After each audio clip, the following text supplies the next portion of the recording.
Well, Oscar and Jim is about a couple called Emma and Jerry who go to Paris for the weekend, and we think they've probably not been going out that long, maybe sort of 2 or 3 months, and they end up in Père Lachaise, the graveyard, and get lost. And then, can I say what happens, or is that going to ruin the film? Maybe I shouldn't say what happens.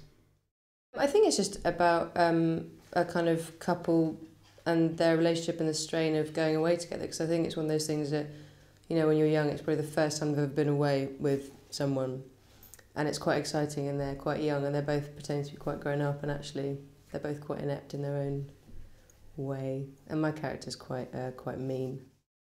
I think she probably would be quite happy to do a usual bog standard touristy thing, but she feels it's more impressive to say, oh, I'm a bohemian, I'm a traveller.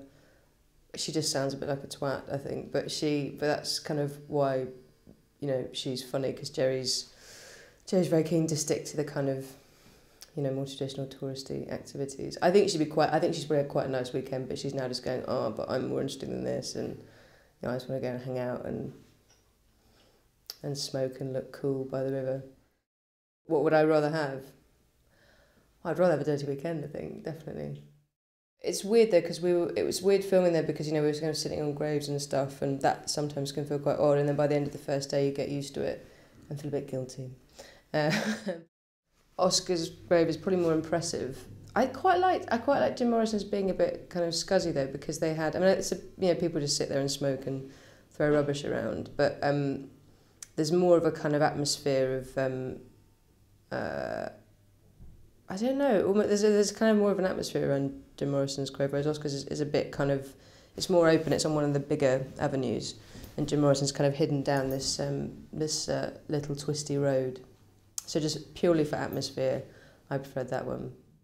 Harry Lloyd is a lovely actor to work with. Yes, he's great, and yeah, we had a really good time, and, you know, he's easy on the eye.